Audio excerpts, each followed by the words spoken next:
God damn it, he startled me. Where was this guy at? No warning, it didn't sound like he was on top of me at all. It sounded he was like 4 floors up. What was that? Fucking startled me. 19350 Ethan.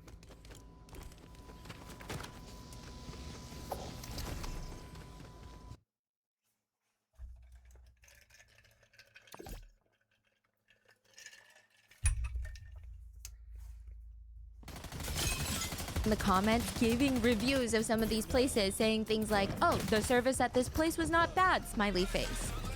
And this woman, this wife, she took to Sammy Boy to kind of talk about how she has very low self-confidence from all of this. She did some investigating, and it turns out that her husband made the account right after she gave birth to their first child. And now she thinks about it, and she says, maybe it's my fault. Because after I gave birth, he tried to initiate intimate relations, and I just wasn't in the mood after giving birth. But now I'm wondering if maybe it's my fault because I kept saying no. So now he's on Sammy Boy looking for, ex-workers.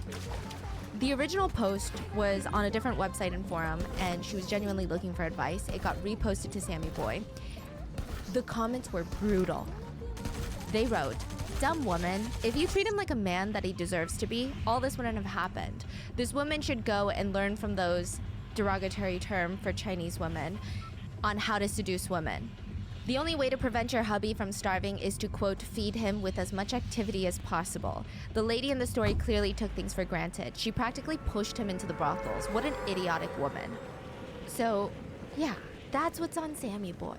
And you know how on Reddit, there's subs that you can go on and ask for relationship advice. Knowing what you know now about Sammy Boy, would you go on there with the intention of finding real applicable tips on how to better your relationship?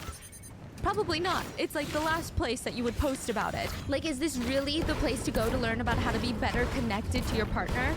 I mean, I went to the most generic thread for marriage advice on Sammy Boy. The original poster was asking about what being married is like, and any advice since he's about to get married soon? Which, side note, even the original post was so alarming. The OP wrote, "I guess my girlfriend's biological body probably needs a home. I really do like her, so I don't really mind marrying her." It ends with, "Any good and sound advice from you senior guys here who have been through this life-changing milestone?" The top responses are, "Marriage is not a word, but a sentence. A life sentence." Oh. And the classic, "You're not very smart, boy. Why buy a cow when the milk is very cheap at the market?" And another, "You can still cheat on her while she's at university." Someone commented, "Post her photo. That's needed to make a sound decision." Which leads me, again, to believe, perhaps, this is not the best place to be looking for marriage advice. Like, if you genuinely want to work on your marriage, right? James disagreed. James had some very intense relationship marriage trauma that he wanted to talk to someone about. To give you some context, James and Jennifer, they got married in 2008. 1 year into the marriage, Jennifer was pregnant with their very first daughter. They're gonna go on to have 4 daughters, right? But this is their first kid. This is such a beautiful moment for the both of them. They're both so excited. They're nesting. They're setting up the nursery. And James is continuously showing that excitement by sleeping with another woman the whole time that Jennifer is pregnant with their daughter. Jennifer catches him.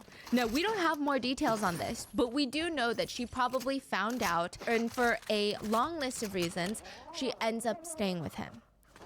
It's pretty clear, though, that the infidelity while she's pregnant, I mean, it's gonna take a massive toll on their relationship. It's gonna take a massive toll on her mental state. James said that Jennifer would bring up his cheating all the time.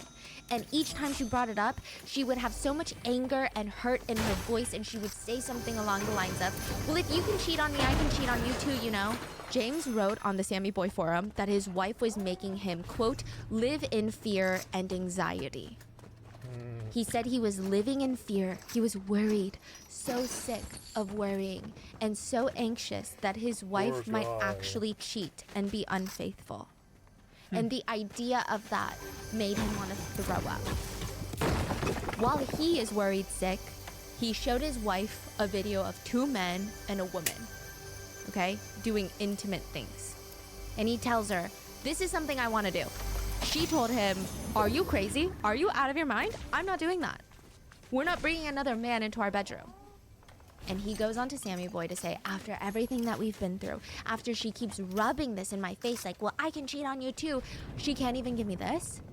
On one hand, he's living in fear that his wife is gonna cheat on him. On the other hand, his ultimate fantasy was to have another man join them in the bedroom, and she just turned him down. So he goes on to Sammy Boy to vent out all of his frustrations. Now, we don't really know exactly what kind of responses or advice he was receiving, but this is a website that has a full-on thread of men even debating the pros and cons of cheating on their wives. There's a whole thread. I was on there for like an hour because I was just so appalled. Pros and cons of cheating. On your wife. I wonder if they write any cons, or is it just all pros, no cons? Yeah, some people wrote cons and they said, you know, once trust is broken, it's broken.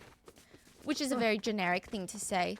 But one commentator wrote, I guess when the opportunity comes, I cheat. If my wife does the same though, I can't accept it. A painful revenge is the easy way out. Why do I do this? And why am I like this, you ask? Because I'm an asshole and I don't give a The truth is, I'm quite sure that I'm no different than most of the men on this thread. So that's great. Wow. One person wrote the idea that they don't think cheating is good. They said you should not cheat, but they said it like this. I think sexual desires and needs will never be fully fulfilled. There are certain fantasies which I can never tell my wife about. Also, I can't turn her into a hot Latina model, but I gotta use my brain, so I'm not gonna cheat on my wife. This is the pool of people we're dealing with. And when James goes to write about how his wife has been holding a grudge against him since he cheated on her while she was pregnant, he said he knows this because she, quote, repeatedly tells me that if I can do as such, she can do the same as well. Since then, I have been living in fear and suspense. He also stated recently that Jennifer, his wife, has been acting cold towards him, and there's been a shift. He suspects that she is sleeping with her boss. They've been getting closer and closer together. It doesn't even feel like a work relationship anymore. He said, I'm worried that this is heading towards something that might go wrong. He posts this and the comments start pouring in. Personally, I think they're ill-advised suggestions, but they're all along the lines of, if she stayed with you after you cheated on her, that means she forgave you. She can't hold this over your head. And you shouldn't have to live in fear all day, my poor sweet boy. Have you thought about setting a trap for your wife? At least that way you'll know for sure if she's cheating or not. At least that way you don't have to deal with the anxiety of not knowing for certain. That is when James decides to set up a honey trap. These are services that you can actually purchase to test your partner's loyalty. They exist not just in Singapore, but like all over the world. You could do it in the US. I've seen TikTokers do it. There's one TikToker who made her whole career off of being a honey trap, or what they call it like a honey. So this is very different from hiring a private investigator because you have suspicions that your partner is cheating. This is hiring someone to go out of their way, hunt down your significant other online or in person, and flirt with them. See if they're willing to cheat on you. This is a honey trap. Nowadays, you can pay a platform about $100, hire a tester to flirt with your partner online to see if they'll respond. And if they ignore it or flat out deny the tester, that'll be sent to the wife or the husband. And these days, the honeys, the testers, they never even meet with their subjects. It's all done online. They just message them, trying to get a response out of them. They send screenshots to the partners as proof. But James wanted more. He's like, if I'm setting a honey trap for my wife, they're gonna sleep with my wife. It's really weird because James did not want to divorce his wife. So I have heard of people trying to do honey traps when they're in custody battles. They'll hire a professional honey to try and get some sort of evidence of an affair, of infidelity, because this works against them in child custody battles. But this, I don't know what James's end game is here. He's just trying to be like, I don't know. He just wants someone to sleep with his wife. And he felt like this guy named Owen from Sammy Boy was the perfect fit. James chose Owen because Owen drove a BMW. Oh my God. James said, I chose him eventually because my wife's ex-boyfriend drove a BMW. So I assumed. My wife's ex-boyfriend. Based off that assumption, it seems like James thinks his wife is someone that's just interested in material goods and would be tempted by any man that drove a BMW. He decides, okay, perfect. Owen is going to try and sleep with my wife, and I'm going to help him. Everybody So else you're a on this cuck. thread is warning James, telling him, like, do not trust like this Destiny Owen or guy. whatever. I'm telling you right now, things aren't gonna go well for you, James. Owen has a history of being very sneaky on these threads. So he's trying to have another guy, Owen. Gotta be able to hear the gun blasts.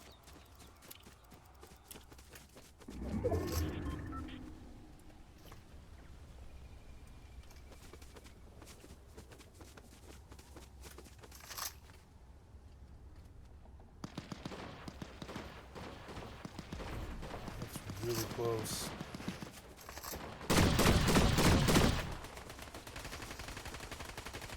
What the fuck was that?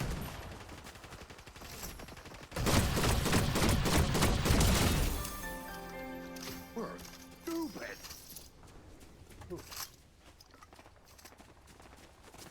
Did they all die? No. Oop.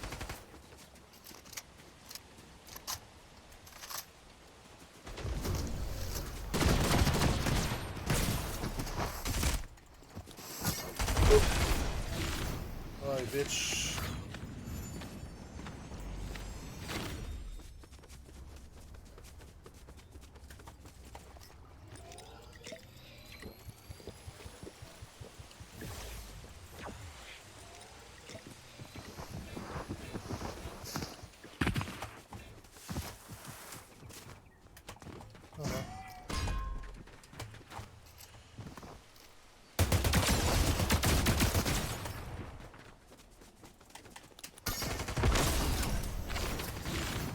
This movie.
I think he saw me leave, so I'm just gonna like take the advantage of him.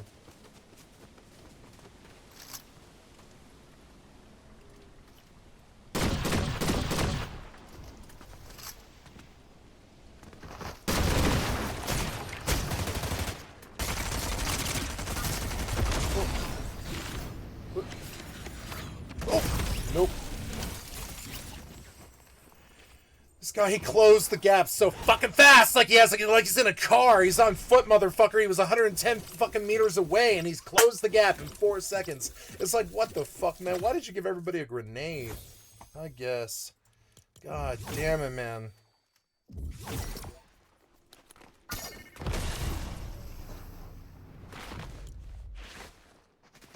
See, look, he's like, he got in this guy's face in 4 seconds, too. What? Oh, my God. Polly strong. Yeah, good job.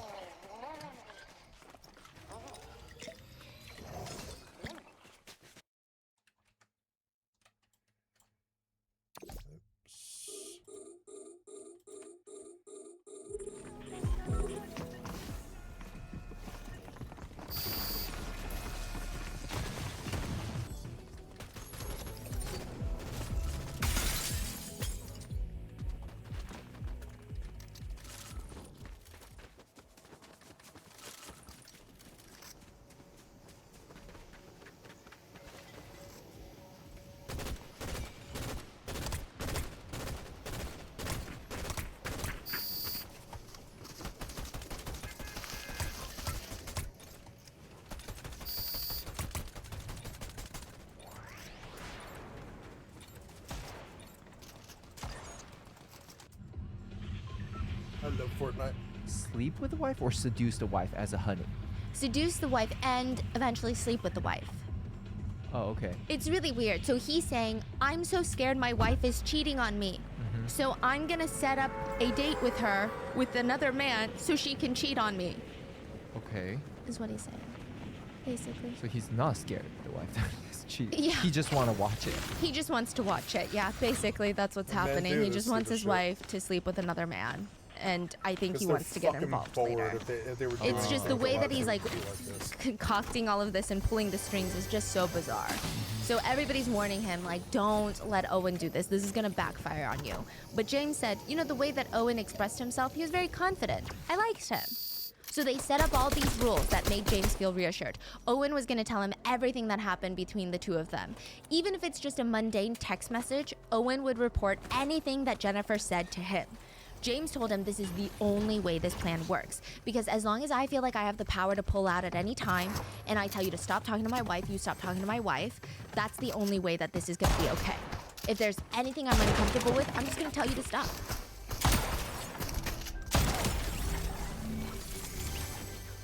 I feel like everyone tells you to start your own business and they tell you it'll be fun. But why is it that when you actually start working on your passion, you start terrible. hitting all these roadblocks? And I realize that there are so many things that are being gatekept from people that are starting their own businesses. And not even necessarily because people want to gatekeep, but I think people are worried that it's going to sound boring. But I would argue that nothing is more fun than watching your small business grow. When we had Grandpa Mango Studio up, which, side note, we're working on something fun coming up, we used Shopify. Shopify is the global commerce platform that helps you sell at every stage of your business. From the launch your online shop stage to the first real life store stage, all the way up to, did we just hit 1 million orders stage? Shopify is here to help you grow. And Shopify will even help you turn browsers into buyers with the internet's best converting checkout, which is like 36% better on average compared to the other leading commerce platforms. And you can sell more with less effort thanks to Shopify Magic, your AI-powered all-star. I just love that with Shopify, they give you everything that you need to take control of your business and take your business to the next level. And as a business owner, this is probably the most important part for me, but Shopify has award-winning help that is there to support your success every step of the way. Shopify powers 10% of all e-commerce in the US, and Shopify is the global force behind millions of entrepreneurs. So sign up for a $1 per month trial period at shopify.com/Rotten, all lowercase. Go to shopify.com/Rotten now to grow your business, no matter what stage you're in. Shopify.com/Rotten.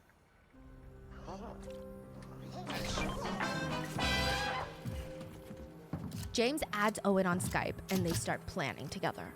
James is like, okay, here's my wife's Facebook account. Let's set you up a new fake persona. They create a Facebook profile by the name of Brad Chan. They add some people, add some pictures to make it look very realistic. And then he starts DMing Jennifer. Now Owen is direct messaging Jennifer, James's wife. And I'm sure James gave Owen the rundown of all the things that his wife likes, doesn't like, so that they could just hit it off right away. And they do. Every single day, it seems like James is obsessively checking his phone for reports from Owen. He wants to know, what did she say? Did she flirt with you? Did she send you a picture? Did you guys respond? Are you guys gonna meet up yet? When? So the two, Owen and Jennifer, they talk online for about a month until finally Jennifer agrees to meet up with him in person. They go to the local park to grab dinner, and I don't know what James is feeling. I'm sure it's a mix of emotions. I'm sure he's upset that his wife would actually meet up with another man. And for a romantic dinner date at the park, with all of that, I mean, there's probably some sort of anger there, right? But he also seems oddly excited. He wanted Owen to report back every little detail about that first date. And I feel like we all know how this is gonna end. It's not gonna end well.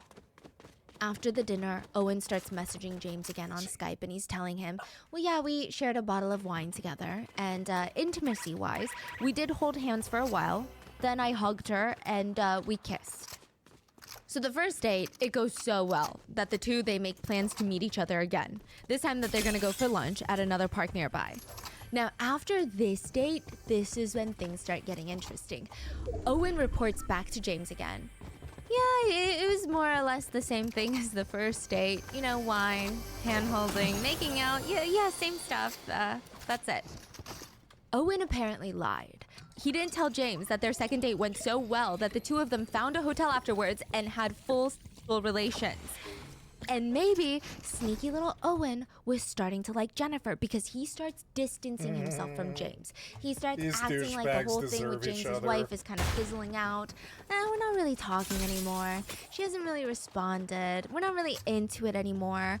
When in reality, Owen and Jennifer are texting even more now. They're getting even closer. This goes on for like 2 months until October 26, 2010. James took his wife on a staycation, the one at the Marina Bay Sands, found the text messages of her talking about how she wishes she was sleeping with Owen instead of her husband, and James immediately confessed her. But instead of telling his wife, hey, I snooped through your phone, he said, you know, our neighbor stopped by the other day to talk to me. They said that they were out and they saw you walking into a hotel with another man, holding hands. Jennifer didn't even try to deny it. She just admitted it very swiftly. She's like, yeah, I'm having an affair. But she told James that I'm done talking to the guy. We're no longer seeing each other, if that matters. Why not? Well, because he brought up the idea of a threesome. So Owen had allegedly suggested to Jennifer that he wanted to sleep with Jennifer and her husband at the same time. Jennifer has no idea that Owen even knows James. Jennifer was so grossed out by this suggestion, she blocked him on all platforms soon after. So it seems like James forgave her, or at least Jennifer was under the impression that her husband was over it. They were moving on from it. And I'm sure Jennifer felt a little bit of guilt about what happened and how it must have made her husband feel. She had no clue that James was the one that set Owen up to talk to her. That he had been getting detailed reports from Owen about everything that they talked about. You know where I went. You heard the door. You fucking idiot. Use your brain.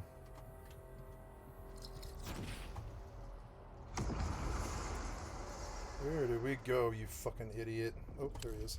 God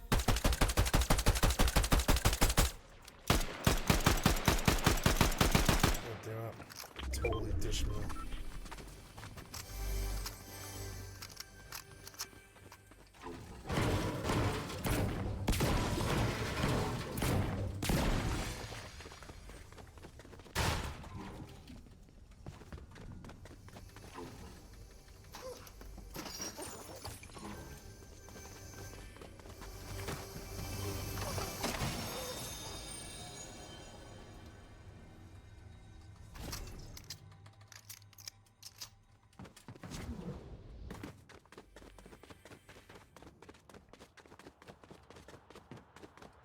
At least in the beginning.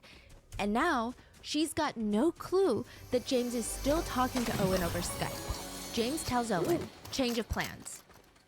He wanted Owen to fully assault his wife while he watched. And it was gonna happen on their 3-year wedding anniversary. Gross. A symbolic moment. March 14th, 2011, James hands Jennifer a glass of wine. She takes it and she clinks it next to his. Like, they had been through a lot. You know, marriage is tough, having kids is rough, overcoming infidelity is even tougher. But at least today is something worth celebrating. They've been married for 3 years. Jennifer takes a sip and another. The wine was spiked with crushed up sleeping pills. It was odorless, tasteless, colorless, and it was a little weird that she felt very drunk very fast, but she could have thought maybe she didn't eat before she drank. Maybe she was just drunk off the energy or the love in the house that night. And just like that, she's out cold. And this is in the safety of her home, just like keep that in mind. One moment she's drowsy from the wine, the next minute unresponsive. James texts Owen and waits for him. In the meantime, he drags his wife's limp body to the bed, blindfolds her, just in case she wakes up and opens her eyes. And he's patiently waiting for this man to get here, the man who's having an affair with his wife, to come over and now assault his wife while he watched. James said that he has 2 distinct memories from the very first time that this happened, because it's going to happen again and again and again. And this is from James, so take it with a grain of salt. He said he remembered Owen essaying it. He remembered watching it. And then after he left, James said he remembered cleaning his wife up and crying and sobbing, asking himself, what have I done? What have I done? James said on one hand he felt so guilty, but on the other hand, there was this excitement of watching Owen essay his wife. It didn't feel real, he said. He said, even today, I cannot imagine myself standing there and watching. But he did. And then he wouldn't shut up about it. He starts going on all these random Sammy Boy threads about wife swapping, which, you know, it's not wife swapping what he's doing. And he starts making friends with random people on the internet that have the same interest as him. And he shares the story of what happened with Owen. And one of the guys, his name is Matt. Matt is like, that's so intriguing. I want to be a part of this. Please let me be a part of this. James is like, oh yeah, you want a turn? Let me give you a turn. James drugs his wife Jennifer once more, making sure that she's unconscious, and waits for another man to come into their house where their 4 daughters live. They've got 4 kids, 4 daughters, and I don't like the subject content. We're gonna get off it now. We can all assume what happened. What happens? A bunch of heartbreak in jail. I don't want to know the specifics.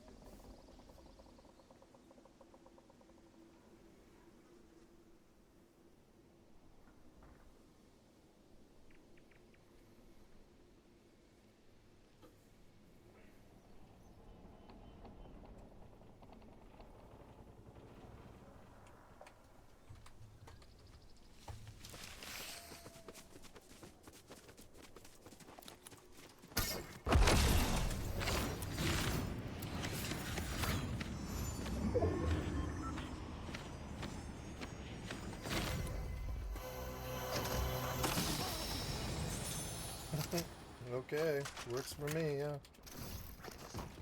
Wish there was barrels here.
I thought it was a dude.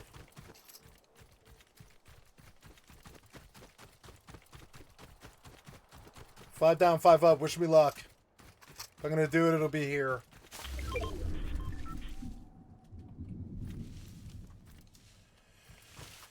that direction now.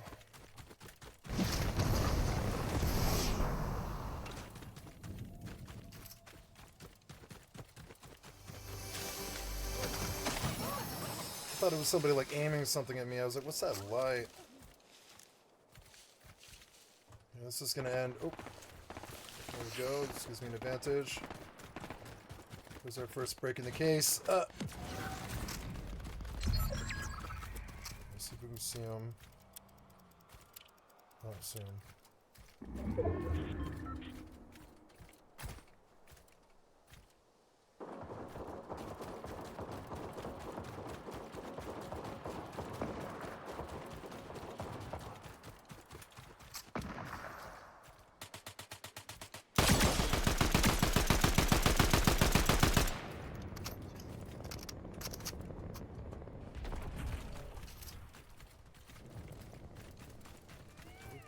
That guy like burned off. I don't see where anybody went. Hurt pretty bad though. Fuck did this guy go? I know he's down there. Fuck did you go? So dumb.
This is so tight, dude. I can't believe there. Oh no, there's 3 left.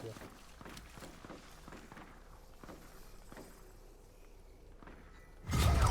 Okay, heads up. I should have gone and jumped him, but I want the surprise right here. I want him to crest the hill and come to me. Come on, crest that hill and come to me. There he is.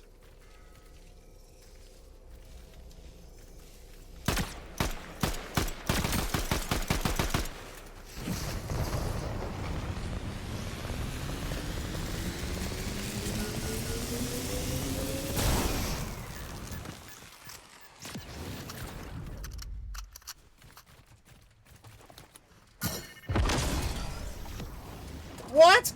You wouldn't let me get on the tree. Why? You cheated me. Fuck you. I'll wait till 26 and I'll...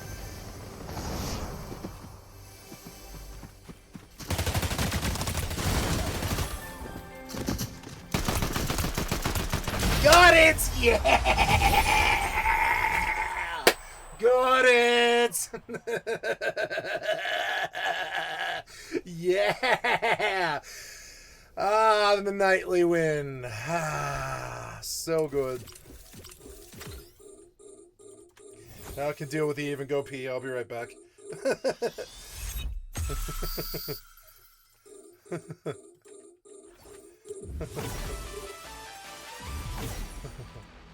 Okay, I gotta go pee. I'll be right back.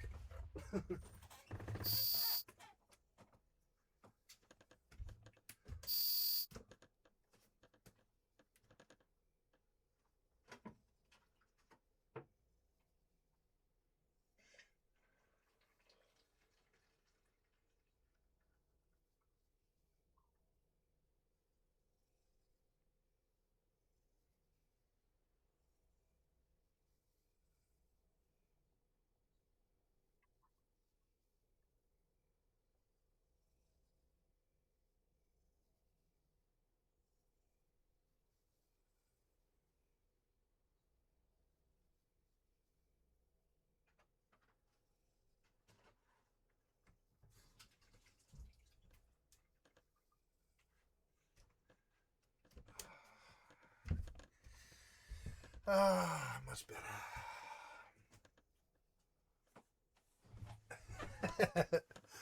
That guy pushed me. I was like, "You really want to push me? Okay, I'll just push you with a machine gun." Yeah. All right. Got me a crown. A little bit early in the night, I might actually log off this game with a win. Yeah, I like logging on a win. Let's play some more Horizon. That was fun. I don't know. I was enjoying it. Go back to listening to this. Yeah, that one got kind of like gruesome. Ukraine hits Crimea. 3 firefighters killed battling wildfire near Utah Colorado border. That's not good.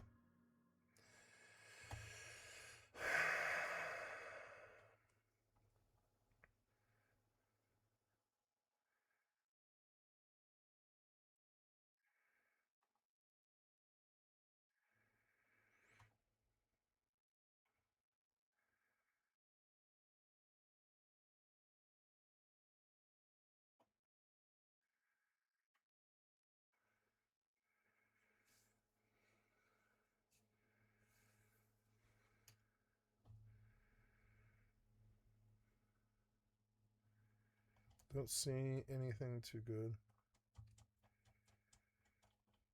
Look at gaming, maybe.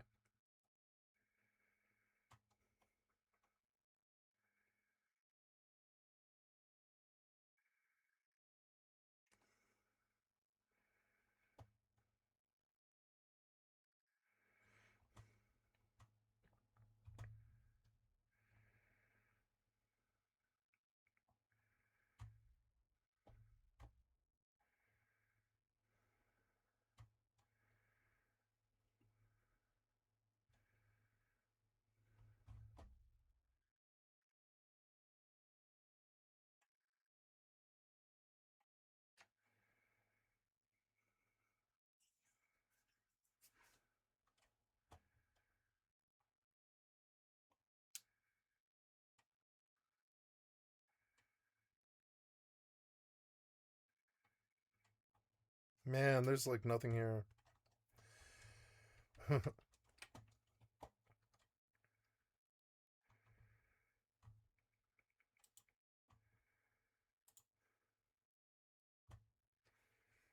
I've been spoiled by good games.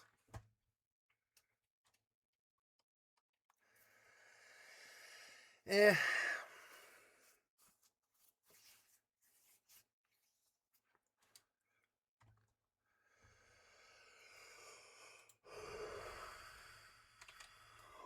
Oh, good. We captured.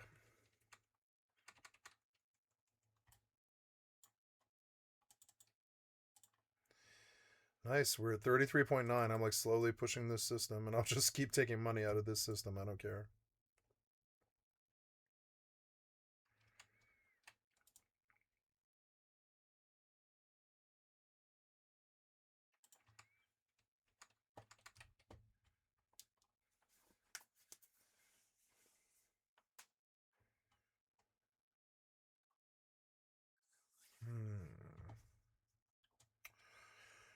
Oh, did we? I thought I asked you to install this. No, I guess. Let's put it on my. Oops, wait. Steam settings, storage. D drive add. Very good.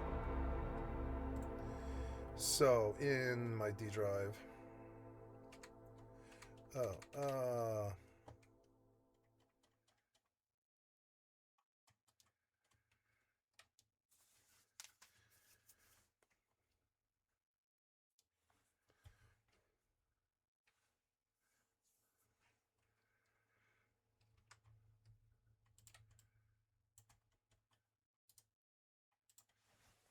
that was good.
There was one to get rid of this yellow. There's like a reshade.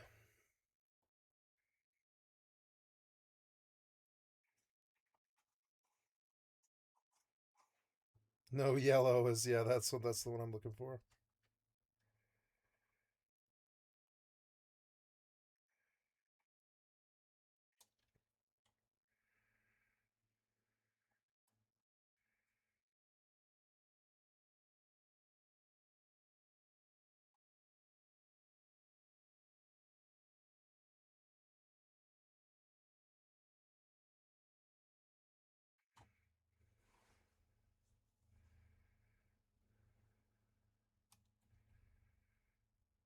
Never mind, this isn't going to be what I want.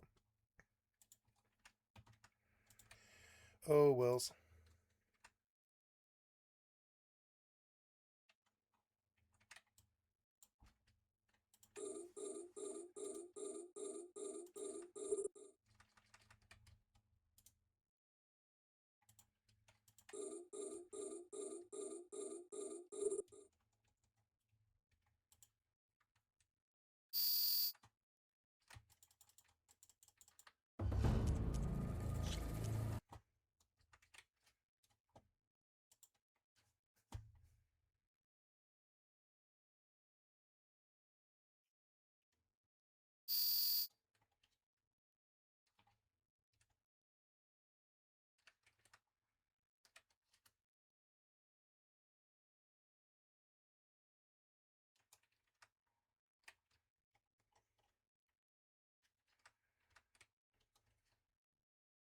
Oh, here's a kestrel.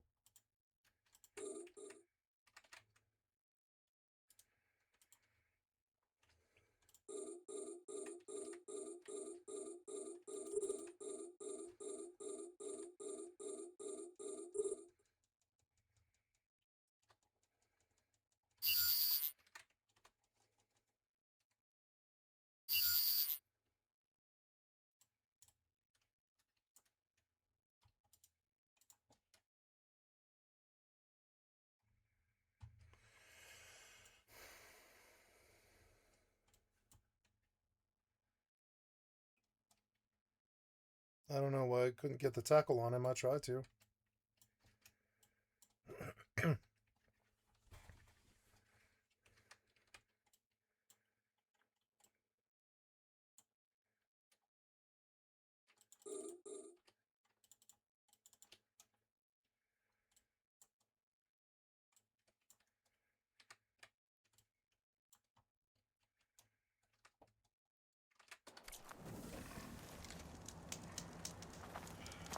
Ugh, look at the yellow, it's so bad.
Wow, this tree place is cool. I don't think I've ever climbed this thing.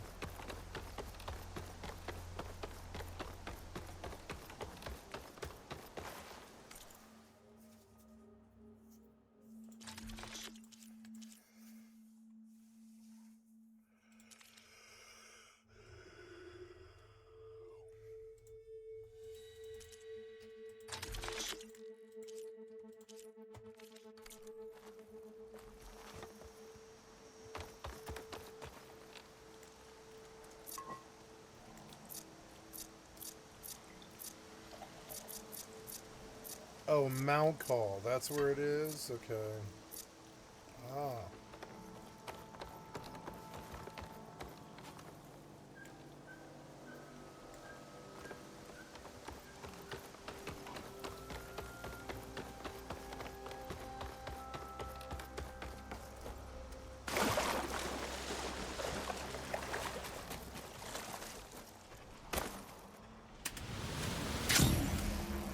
Oh, the gravity almost damn near killed me.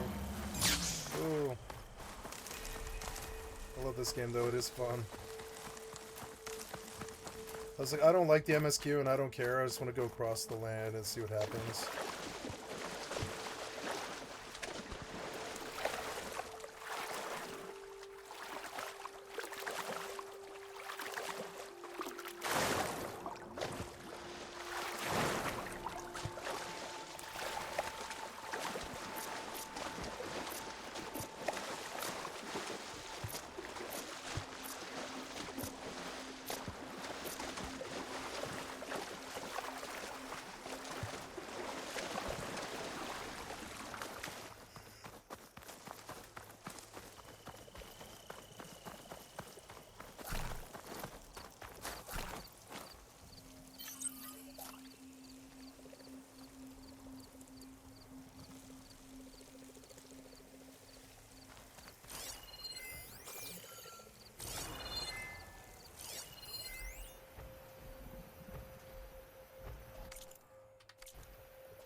You don't care?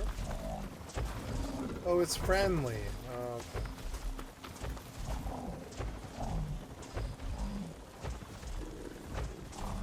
I'm sorry, I didn't know. I didn't know.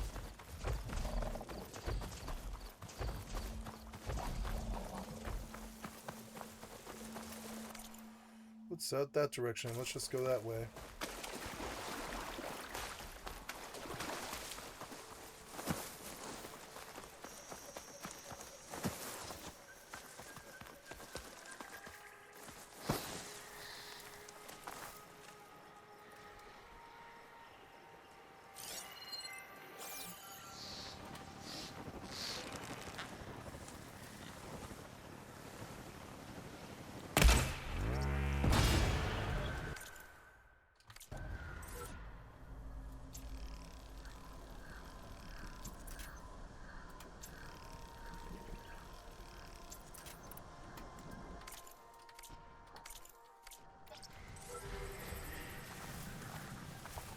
The hell was that?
I wish there was a torch in this.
Oh!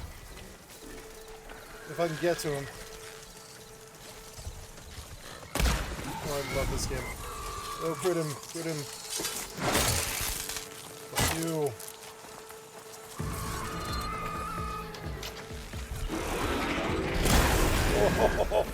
Oh, yeah. Fuck you. Got him.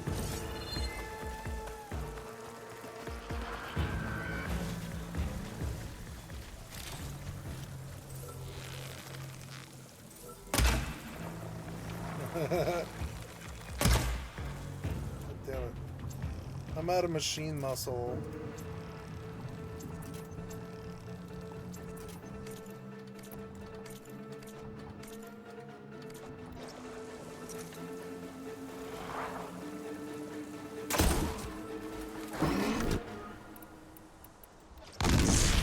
Oh, he killed me after all of that.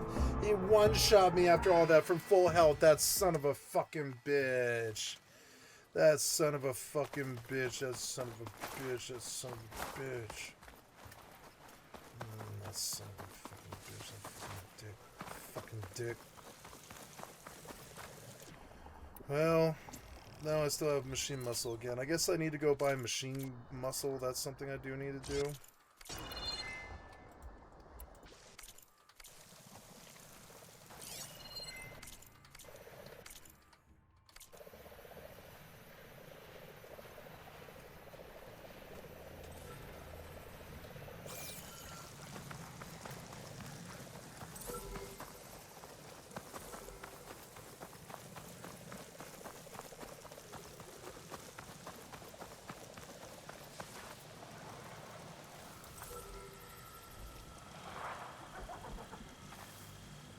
God, the game looks good still. Looks so good.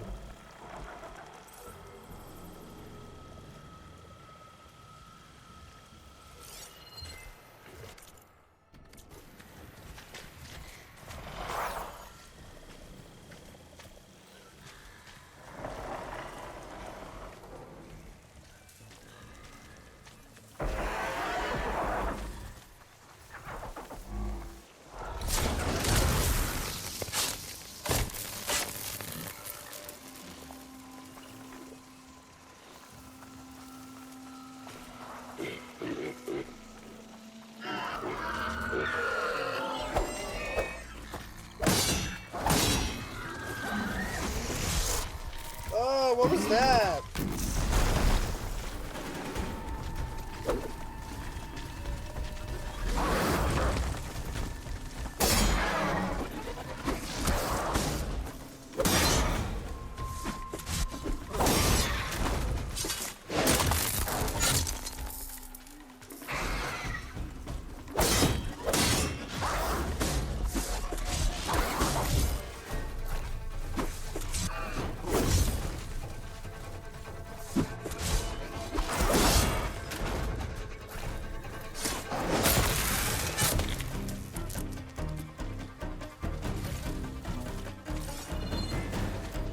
24. Ah.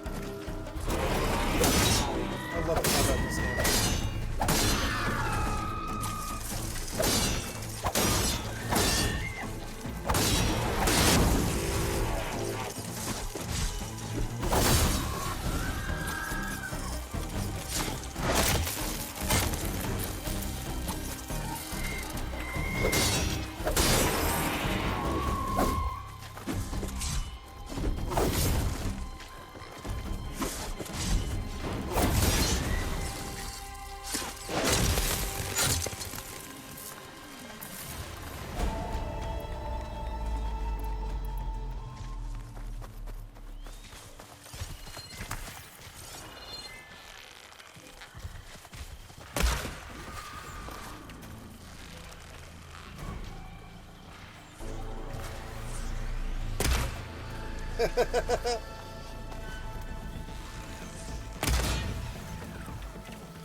Fuck. Knocked him down again. Fuck you. Oh, I want to knock you down so bad. I like the slow motion where you can just pause and kind of think about what you're going to do.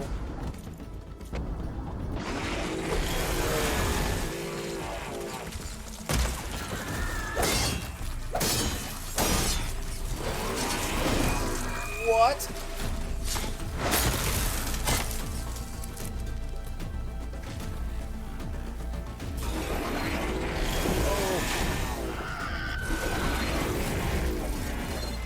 I keep forgetting what my buttons are.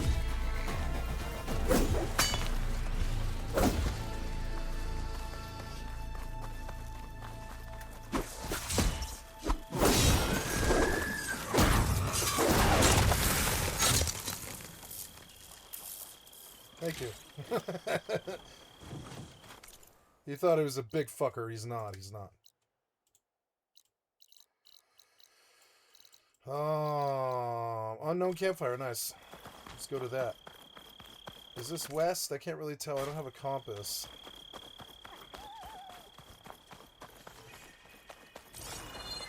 Ooh, the sun's rising.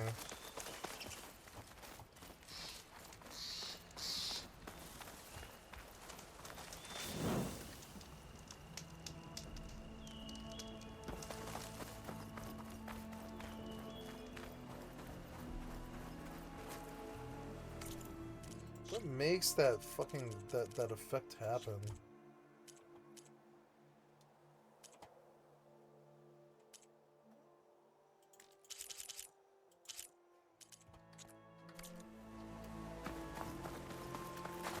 I think that's it.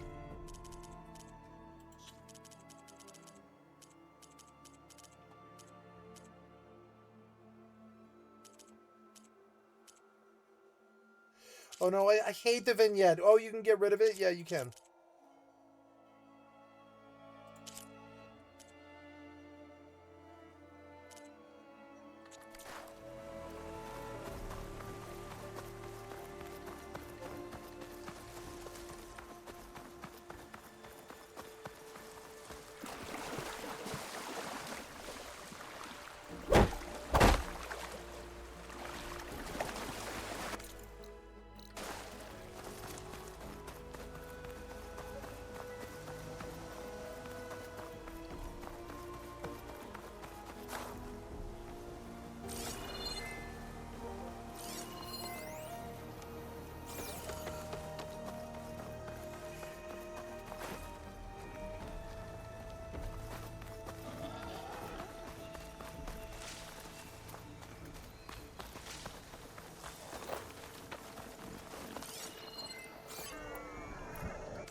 I think I want the compass always on because I can't tell which direction I'm going. Other than that. Enemy help bars should always be on. Aw.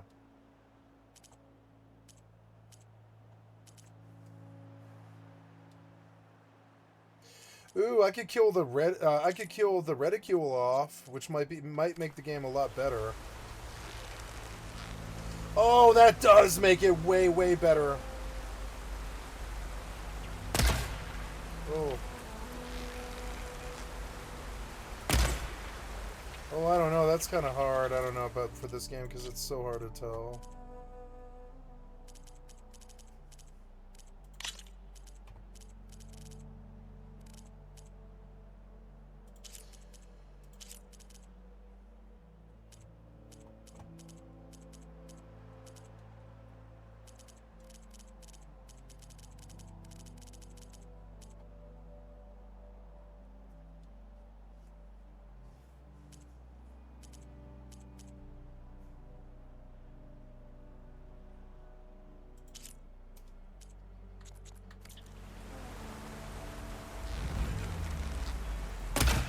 Oh, damn it. I hate the no bullet drop. Oh, goddamn.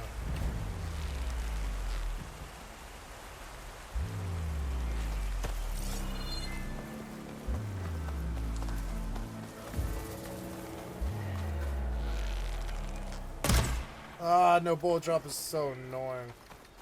It's one of the reasons why I quit this game. I'm like, no bullet drop. I really can't teach myself not to do it, you know?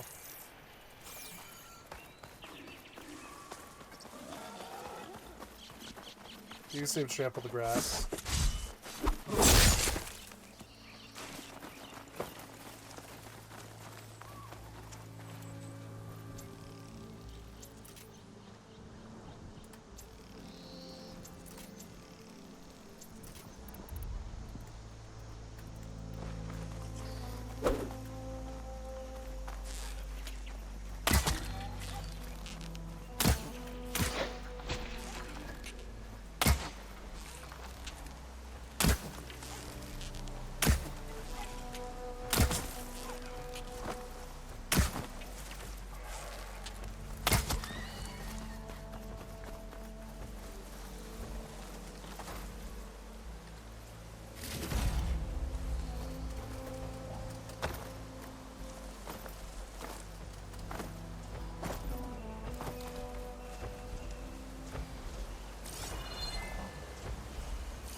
Awesome.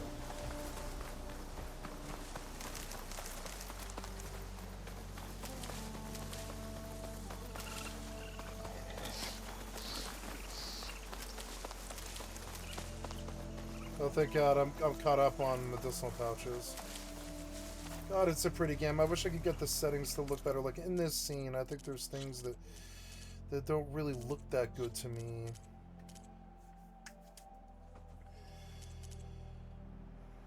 Darkens creases and corners in the game.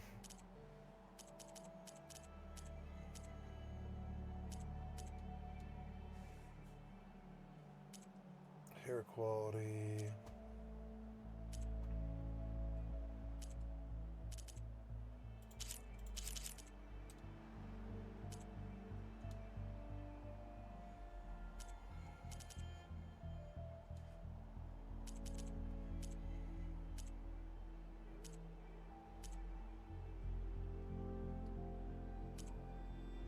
The motion blur got turned up, no wonder. And turned it off sharpness.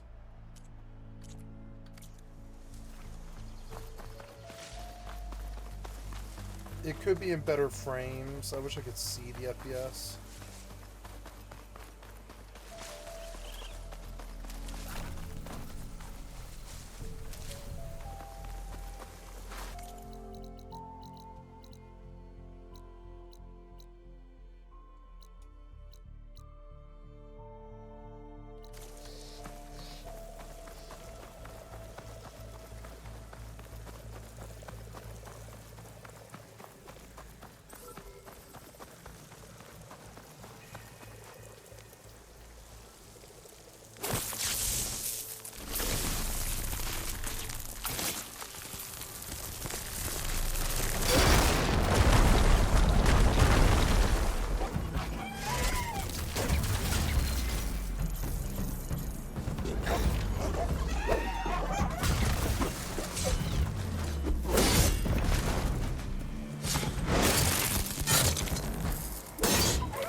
go save because I can. I don't think fast travel costs anything at all. Quick save. I love this game. I forgot how much I love this game. It's better on another return.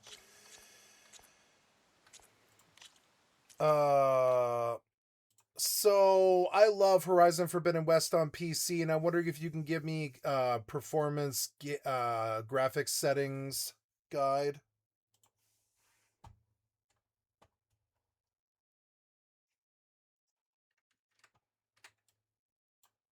I'm really not playing Eve. I could borrow from that. I could just drop Eve for the meantime. I don't know. Medium is a nice like mid level, like mid ground where I don't really ever have to touch it. It can always just stay there.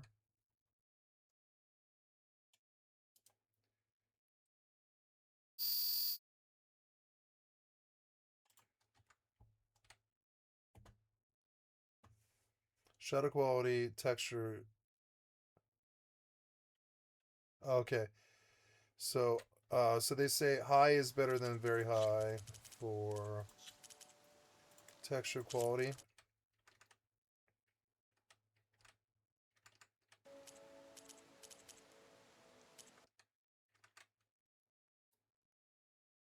Uh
Oh yes, much better frames now. Much better. There it was. I'm like, these are unacceptable frames, but these are. These are. Let's go attack that herd. I just want to farm animals because I like the combat.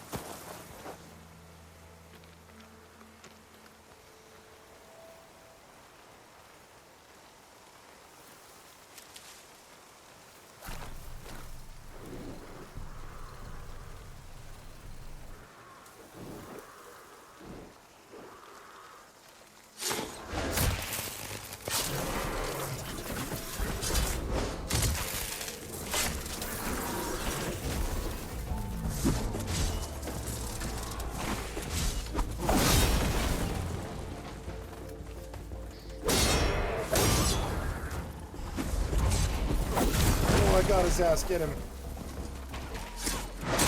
Yeah.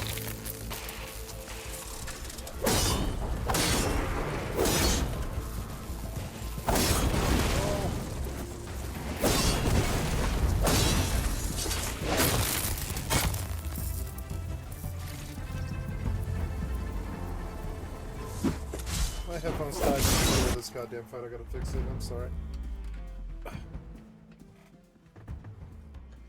Probably gotta sick my Eve ship on this fucking mob again. This mob spawns so goddamn fast. Okay, so... Oh, my phone needs to be charged. It's 2 o'clock, but I feel like staying up late because it's Sunday. I think I'm probably going to.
What's my Galente standing? I can't go below 0. I'll have to switch over.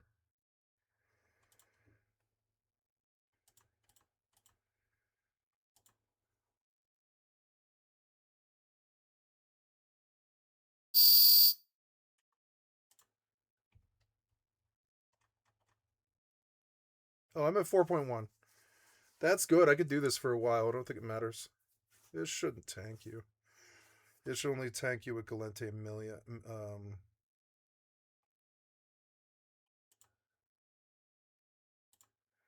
Here we go.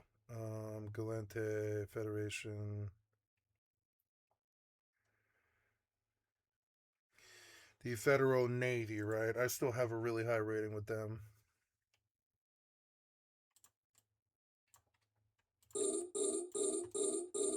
So I can do this for a long time. I don't care.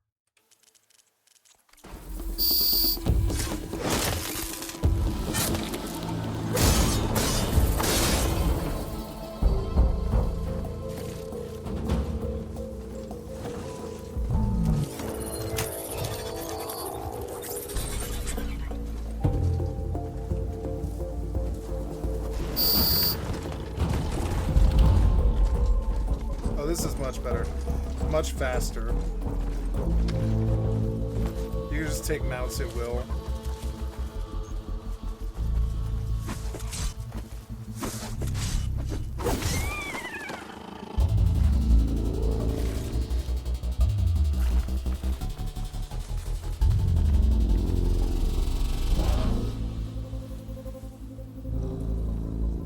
The music's good.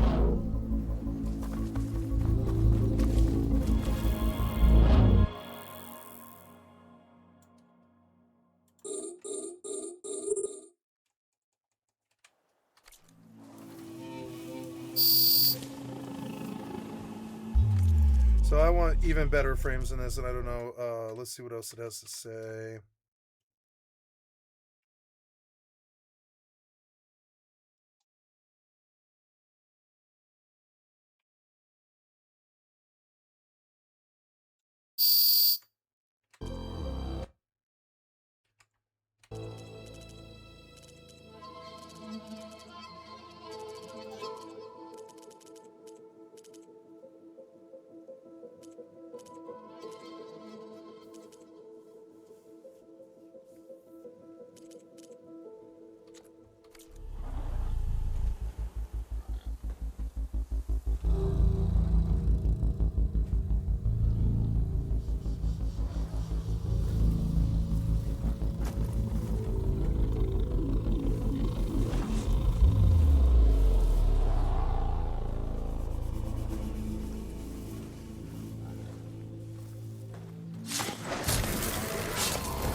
There's a stat. They put stashes at all the. Oh, that's how you move the day, do you?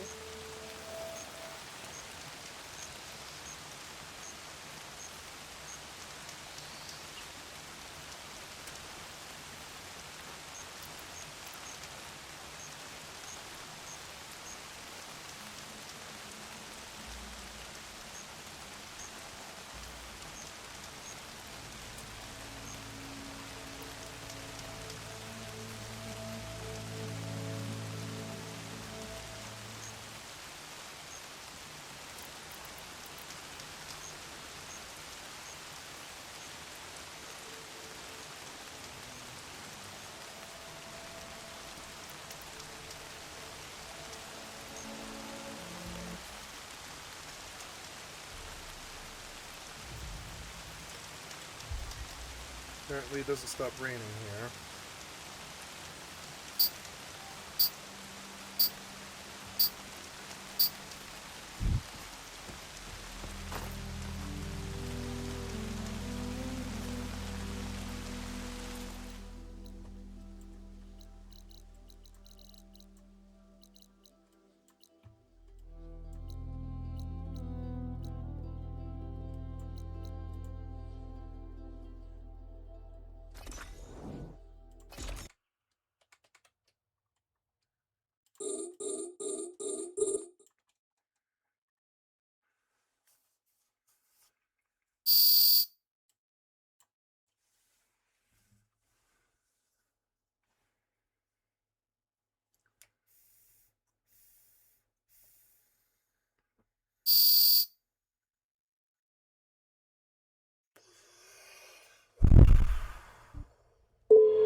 This was a good run.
Interesting. With all these DMs, when the dust is settled, I think I'll be vindicated as having been one of the top level trolls or detractors of Phil ever. Maybe that's a bit premature. Maybe I'm sucking my own with that. But I really think once the dust settles and you're actually able to see beginning to end, just how milked and felted Phil got during this whole arc, and how much embarrassing dirt there is against Phil. I think even the most hardened detractors are gonna have to give me props for this one. The king is back, baby. He's here to stay. Dark side Phil! Dark side Phil! I'm not freaking lying. I did tip freaking Phil. I care more about Phil's life than he fucking does. Go f yourselves, you disingenuous pieces of human fucking shit. Oh. Bow down to the king of kings. A 400-pound lesbian looking bum walked all over internet legend Dark Side Phil. So guys, this is it. Last chance. Unless you contribute in the next 5 minutes, the streak is legit dead.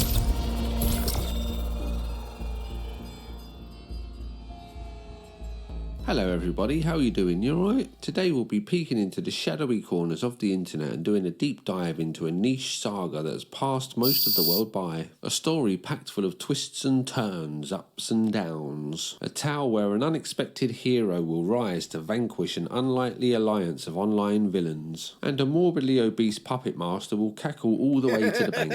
But before we dive headfirst into the internet's anus and get lost in a pixelated void of algorithm-driven infamy, let's first meet some of the characters in this parable.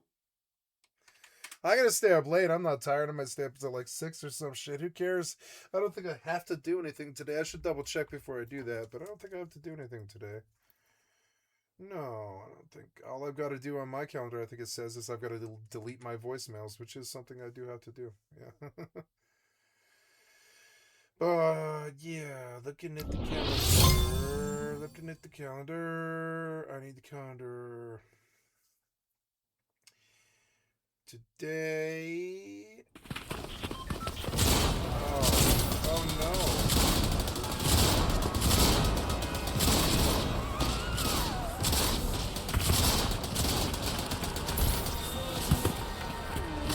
Okay.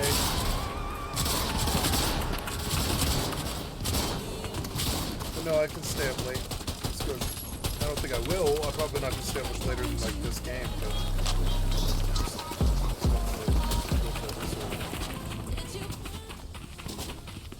Philip Brunel, or otherwise known as Darkside Phil, or DSP Gaming, is an infamous internet personality who got the nickname the King of Hate in his younger days when he played in competitive video game tournaments. Even at this early stage of his career, he was seen as rude, showing poor sportsmanship to his fellow gamers.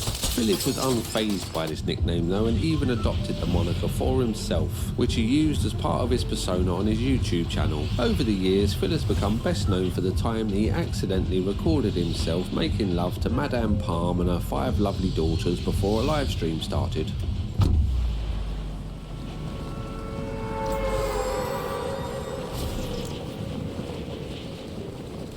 Oh, I don't want to see this. Why are we watching now? No, let's change it. What is up, everyone? Hello, hello, and welcome. Oh, that's what you were doing. Oh, the camera's on. Oh, The camera's been on the whole time, huh? I don't even know. Hello. I didn't even know. Good job. Very erotic. He is also well known for online begging, this being a dominant factor in his live streams. Let's get our first tip of the night. Let's get our first membership of the night. Let's get a super chat for the night in here. Please tip tonight. Let's hit down the hole. Let's get some contributions, but in particular tips. Let's get the tips coming in. Do not listen to any moron who tries to spin what I'm saying right now into something toxic and nonsensical and full of conspiracy. Apparently my audience. Basically for the next few weeks, things will be financially tight for me because of reasons. If I saw a distinct increase in tip support for the next 2 weeks, it would actually allow me to sit back and more relaxed. Right now, I am kind of tense and on edge. I have a bathroom that's been broken for But you over just 2 jacked years. off right before The shower stream. doesn't Why are work, you the toilet doesn't tense work, and on edge? things falling apart. I can't do anything with it. I have no money for it. In the next few weeks, I now have to believe buy you. a ton of games. Alright, just think about what I just said. I have to buy a ton of games. Sonic Superstar, Mario Wonder. No, you don't.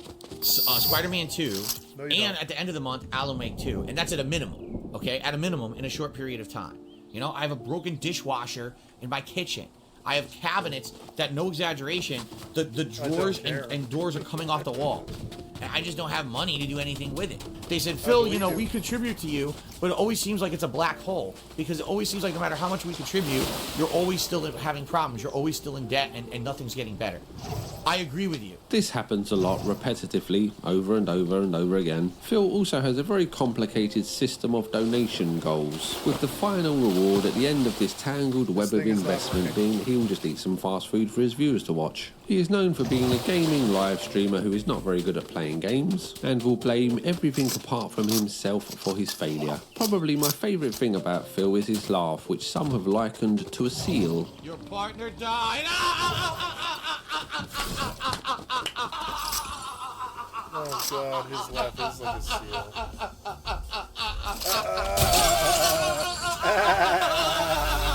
That's not a laugh.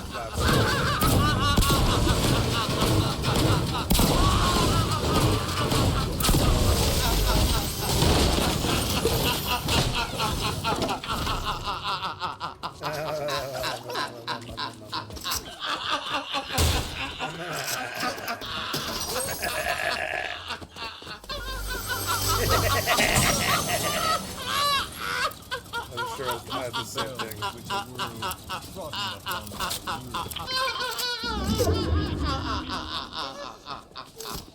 A big part of the DSP story are his detractors, who are unusually dedicated to logging and destroying everything that he does. They have a donation spreadsheet that is updated daily and tracks all of the money that Phil gets, including which game he was playing and what time the donation was made. They've also made search engines that you can use to search through his nearly 70,000 videos for keywords. We don't have time to get into the long list of detractor actions, but needless to say, they are a very committed group and have plagued Philip's every move. To some, Phil is an artificial father figure, a synthetic friend that they must appease with money, so that he doesn't leave them to a bleak world of solitude. To others, he is a farmer, mercilessly milking his small but loyal fan base for every drop.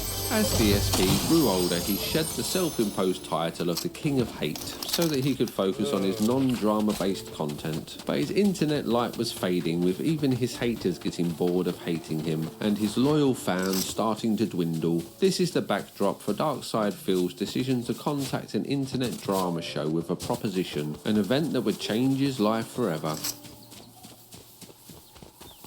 Kino Casino is an energetic live streaming show based on Kick that covers internet oddballs and drama. The show aims to provide entertaining storylines with recurring characters that they ruthlessly roast for up to 8 hours straight. If you've watched my video on Ian Miles Chong, you may recognise one of the hosts. His name is Andy Worski, and he used to run a successful show on the internet blood sports side of YouTube. On Kino Casino, he mostly just laughs at jokes told by the other host, who is known as PPP.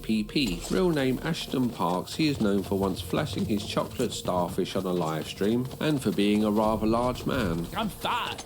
If I don't lose weight, I'm gonna die. Ashton has a personality to match his body size, and is a very excitable fellow who screams, "Whoa, buddy," a lot, and hits a triangle whenever one of his victims has been felted. The term felted is kind of like the show's catchphrase and comes from Ashton's days of playing poker. Once all of your chips are gone, there is nothing in front of you but felt, hence the term felted. The symbolism being that the victim of their ridicule now has nothing left. Ethan Ralph was once a well-known streamer who hosted a successful internet blood sports show on YouTube called The Kill Stream. He was once friends with Andy but had a public falling out with him, and now the pair seem to be bitter enemies. Ethan's downward spiral from well-known streamer to internet laughingstock is outside of the scope of this video, but he's really not the best of people, and he spends most of his time lost in a haze of drug-fueled meltdowns, scraping a living by becoming a one-man freak show. Kino Casino cover his trials and tribulations regularly, which has only made Ralph resent the show more, which in turn brings the casino joy and laughter. ReviewTech USA, real name Richard, is again a once successful YouTuber who has had a self-induced meltdown to become an internet lolcow, selling his dignity for a fistful of dollars. In a world where we are taught to savour everyone else's failure, Richard has tried to jump aboard the gravy train and now attempts to make fun of the lolcow, seemingly unaware that he is himself. To add to the delusion, he even has a button that he presses to simulate an adoring live studio audience. I'm sure that's just a real thing. You actually reach out to. One of Richard's targets over the years has been our mate Darkside Phil. Richard has been commenting on Phil's shortcomings for about a decade now, with CSP rarely replying, but this is all about to change. Kino Casino cover Richard a lot and are not very flattering about him, which has left a lot of bad blood between them. So that's a very brief overview of the main players in the game and what brought them all to this point. There is one more person that we'll cover when he enters the story, but for now let's get started at the beginning. Darkside Phil, the once shining light of internet lolcows, was now but a dim shadow of his former glory, a fading relic of a bygone time. He was still an online comfort to his few remaining genuine fans and a grotesque spectacle to his resolute detractors. But the internet as a whole had moved on from its pastime of mocking Philip and had found new, more exciting sources of amusement. ReviewTech USA would still clumsily try to mock Phil, seemingly in an attempt to rise himself from the bottom of the pecking order, but this would inevitably backfire on Richard and just draw more attention to his own shortcomings. Shortcomings that Kino Casino would gleefully spend hours talking about. Philip was now at his wit's end with ReviewTech USA after many years of harassment, so unexpectedly decided to contact an internet live streaming show that spends hours mocking people just like him. It's a bold move, I guess we'll see how it works out for him. Kino Casino had never really covered Darkside Phil, but did have a long history of covering ReviewTech, so I'm guessing in them he saw an ally. The enemy of my enemy is my friend. And it seems that Phil was correct in this line of thought, as the casino had a strong disliking for ReviewTech. Plus, being showmen, they knew that a crossover between them and Darkside Phil would bring a lot of viewers, so it was a no-brainer for them. The hosts of Kino Casino started to pay Phil compliments, a phenomenon that he was not used to and found intriguing, as all of his internet interactions were normally negative. Well, apart from his loyal fans, but we'll get onto them later. The casino would watch Phil's replies to ReviewTech, laughing at his jokes and agreeing with his points, extending the olive branch towards an internet legend. Every word from the king's mouth here is righteous and true. Like, he's just nailing it. It's so simple, so eloquent. Yeah. The way that he's describing Richard's descent into the grift. You know, what was that? Gonna end it. It just landed on me, no warning, nothing.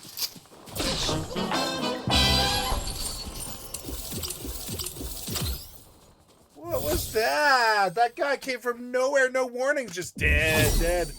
Oh, come on, you fucking jack off.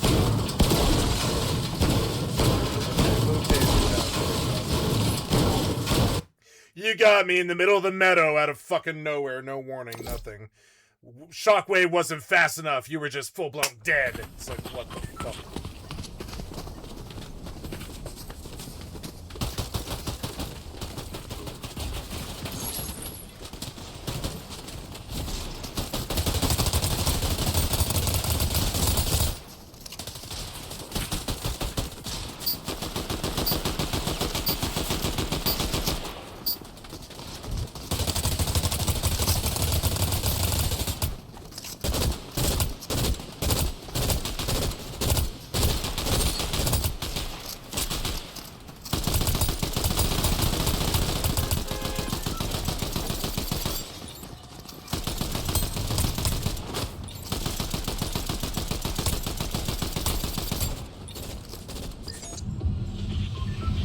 Lost my ground, damn it. At least I had it. Yeah, I know Blanket's saying, like, Phil is so eloquent when he felts these guys. What's happening? Like, he's more eloquent than I am.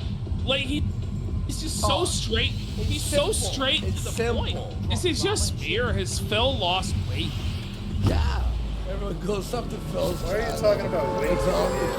Phil loves him. Tell him. Tell him. There are many who've claimed to be king of the sector.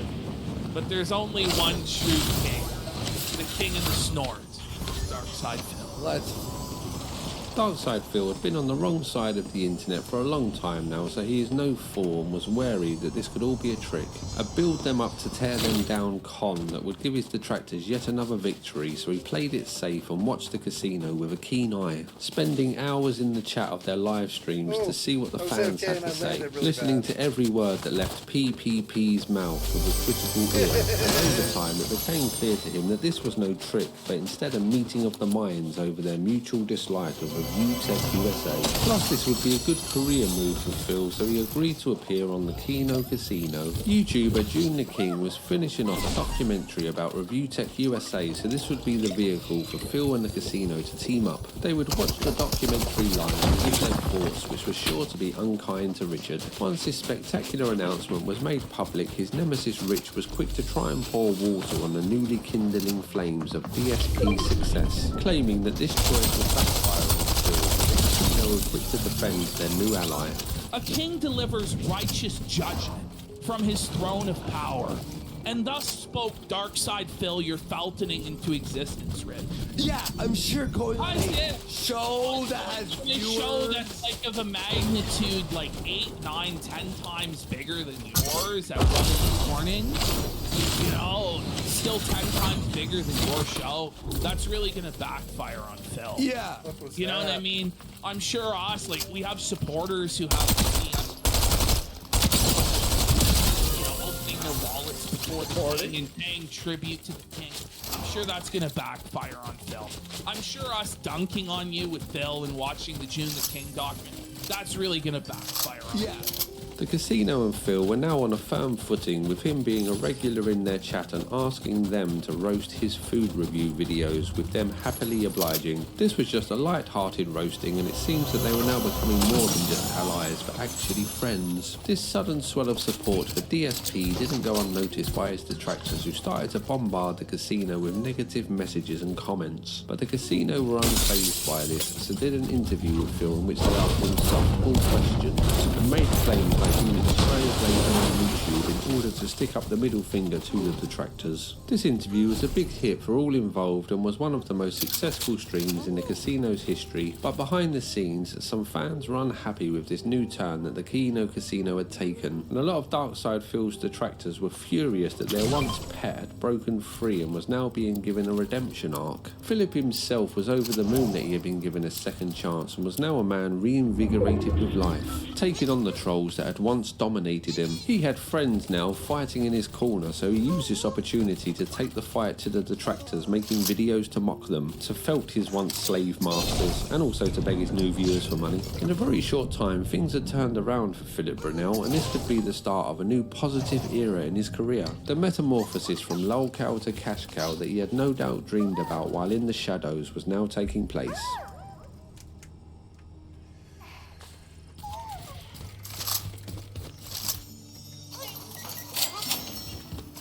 Phil had long left the King of Hate persona far behind him on his quest to be a drama-free content creator, but the casino had other ideas and would regularly refer to him as the King, doing grand, verbose speeches about the regal King Philip of Darkside. Darkside Phil is coming! The King is coming! The King is coming! Bow down to the King! This is crazy. This is the real family of Phil. Robert Burnell, Lord of the Manor of Balgriffin, and Baron of the Irish Exchequer. Possibly the same Robert Burnell who was Mayor of Dublin. He's a king, we know he's a legend, we know he's an antediluvian king of Kino, and he lives in the spirit of 2007 forever. We know that. The king. Well, no, we're the knights in the king's court. Phil and the casino were gaming with each other on live streams and getting along in general, just internet buddies hanging out. But the more that the casino shone a good light on Phil, the more that the people got the most aligned. The detractors started to dox Kino Casino viewers, leaving stuff on the editing of the show, but the casino stuck by Phil and grew more determined to help DSP get the upper hand on this long-standing plague. Today we got one from a guy who found the his account. Said planning Discord ops against us to ruin our lives, and he's taking us to war for being friends with Phil. It's not normal. This is unhinged. Look, there are some, I will say this about the detractors though, okay? I'm not gonna all of them because half of them have DM'd me and want to stay anonymous, first of all. Yeah. And they're like, listen, I'm not part of that group of readers who are like spamming and crying. Listen, the detractors, these detractors are like, the only ones worse are the It's just unhinged.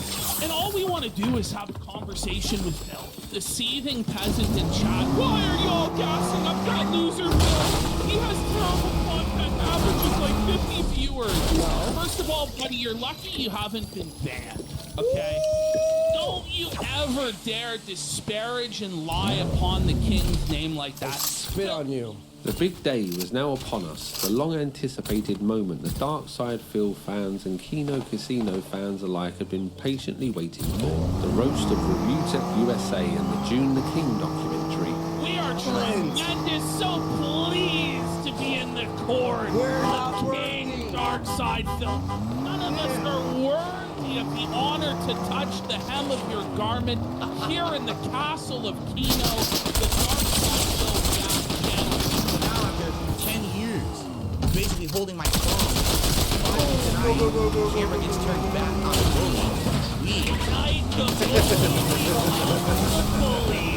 The hunter becomes the hunted. DSP then revealed a shocking twist to the story that no one saw coming, a way to truly slay his enemies from which there would be no return. He produced a briefcase from under his desk, and inside the case were some poker chips and a photo of only a serial killer can possess. Phil then proceeded to explain that each time that Rich got felted in the documentary, he would remove some chips from the case, and when all of the chips were gone, then we would know that Rich had been well and truly felted. At what point will Rich be felted? Let's find out here live tonight on DSP Reacts. Phil was in his element on this live stream. After so many years of being the outcast, the object of Rich's ridicule, the plaything of the detractors, the laughing stock of the internet, now was his cathartic revenge, and the casino boys were his social armour. No matter what Phil said, no matter how unfunny or stupid, they would enthusiastically laugh and cheer him on, giving him the confidence to always go one step further. The documentary itself itself was not very flattering towards Review Tech USA, so the chips would get lower and lower as the three hosts vigorously stuck the knife into the already felted Richard. I'm sure you were all on the edge of your seat waiting to find out if Rich had any chips left by the end. Well, let's find out. Oh, one final thing. For 10 years of you f***ing with me and making my life miserable for your personal gain, I'm taking your final chip as the king's cash, motherfucker. Yeah! You're f***ing felted, bitch! This whole stream was the apex for Darkside Phil. He was now part of an internet call club that would give him support against his internet detractors, and it was the biggest stream in his React channel's history. The June the King documentary was also a big hit, with Phil claiming that a lot of the credit for the success was due to him promoting it on his live stream. DSP was now truly the king and fully embraced the title of the King of Hate. He started to use a new jingle on his podcast that stated that the king was back. He got himself a crown and did a little video of himself dressed up like a medieval king. He started to call his live streams super chats the King's Tax, and in the background of his live streams he put images of himself as the king and Review Tech's last poker chip as a reminder of the great feltoning. But King Philip was a fair and merciful monarch, so he offered his now conquered foe the words of wisdom that he should have never turned himself into an internet clown for views, as this is something that will never leave him, so he should have been more like Phil and stuck to his guns, making good honest content just like King Phil, because in the long run things will get better just as they have for DSP.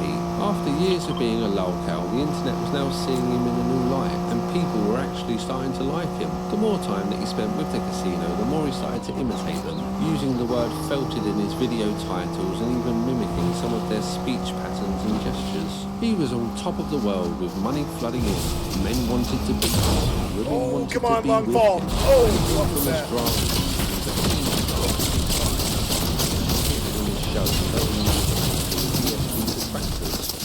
The live stream with the owner of Kiwi Farms, Josh Moon, which was a friendly affair, and Josh seems to side with Phil, claiming that his detractors were overly obsessed with him and are one of the worst parts of his website. First of all, like you said, who would have thought this would have happened? Because until like early August, I was like whipping boy of the internet. No one cared about what I thought. No one wanted to hear my views on anything. And now it's like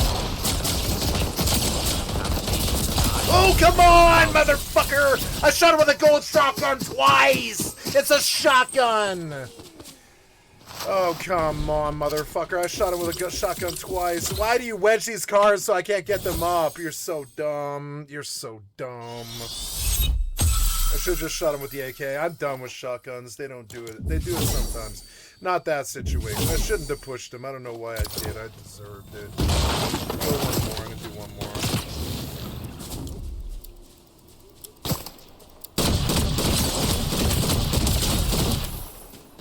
Oh my god, another one.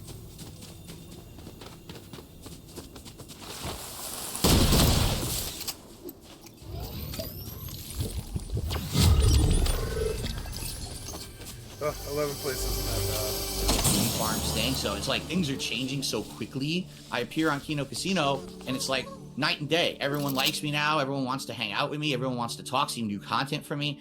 It feels very different. Thanks you guys, Kino Casino, for giving me that opportunity, because again, the people who wanted to interview me previously are like, oh, we'll have you on, but we're just gonna be, taking shots at you constantly. Let's talk about your finances.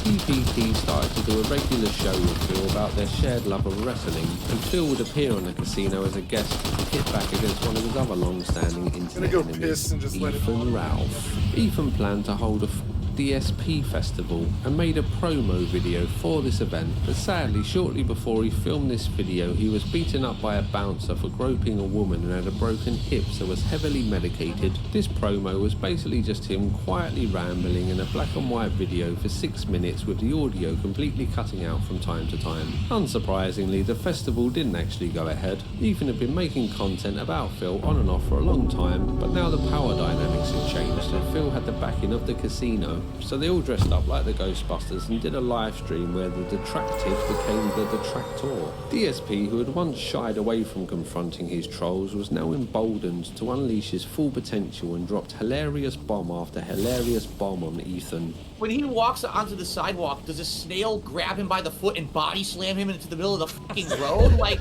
is there anything that doesn't with this guy and destroy him publicly? No. Holy No. Hilarious.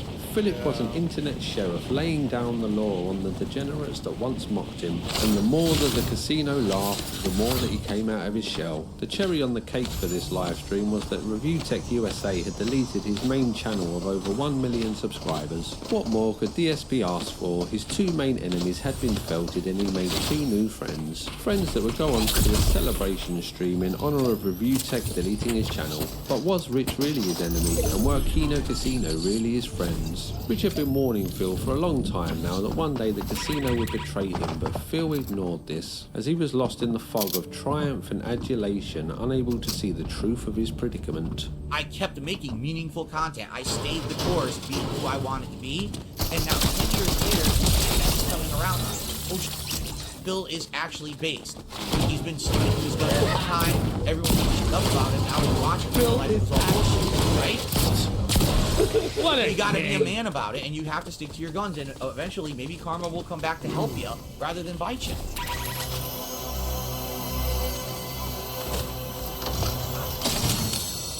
To most people watching this saga unfold, it was obvious that Kino Casino didn't actually think that Phil was the king, and were over-exaggerating their support of him in order to give him the confidence to come out of his grey little shell. But to what end was still a mystery. Of course, this wasn't obvious to everyone, and the feud between the Kino Casino and some of the DSP detractors was all too real at this point. But as time went by, it became more and more clear that cracks were starting to show in the unholy relationship of Kino Casino and Darkside Phil. The casino had started to insult Phil and his wife with increasing ferocity on their show. An argument between PPP and Phil broke out on Twitter, with Phil calling Ashton a coward and Ashton offering to debate him on their wrestling show. But Philip had had enough, so drew a cross on a photo of PPP.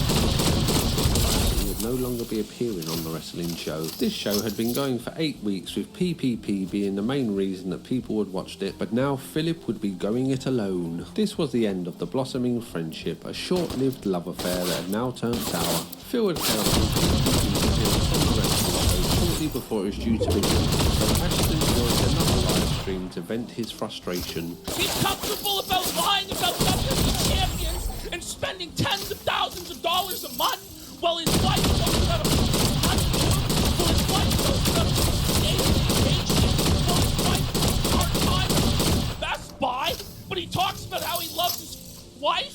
You're right. I care more about Phil's life than he does. You're trying to help him, yeah. Hate. He doesn't have any passion. He doesn't have any soul. You're trying to help him? Body. Really? You really He's a think that's hollowed what out he's doing? husk of a man that let me walk all over him. A 400-pound lesbian, looking bum walked all over internet legend Darkside Phil. Then the big day came, the moment that many had predicted for a long time now. The Kino Casino snaked Phil with all bridges burned, as they described it. He's a bum. Do you know He's how hard? an ungrateful beggar bum. Do you know how hard it was for me to hold it in? Every time he's in chat, hey, I thought we were being obvious. Hey? Yeah. I thought we were being like as obvious as possible. No, I mean, we were like literally trying to get Phil is Sisyphus, but he's the boulder. He's the boulder in the story of Sisyphus. And you were like... And we're the ones that have to keep pushing it up, and his audience has to keep pushing this boulder day after day up the hill. And then it falls down the other side, and we're right back to where we all fucking started. And we have to push it back. But then beyond that, because the boulder in Sisyphus' story was silent. Because he was a boulder. The gloves were now off, and the casino started to spill all of the beans, the secret details about their time with Darkside Phil. We were trying to get Medicare to interview him, felt it. Yeah. Now, Medicare wanted nothing to do with it. While Medicare was dying of cancer, tweets at him 5 paragraphs demanding an interview. And he called him a cow. Now, I'm gonna be real, I told him to do all that.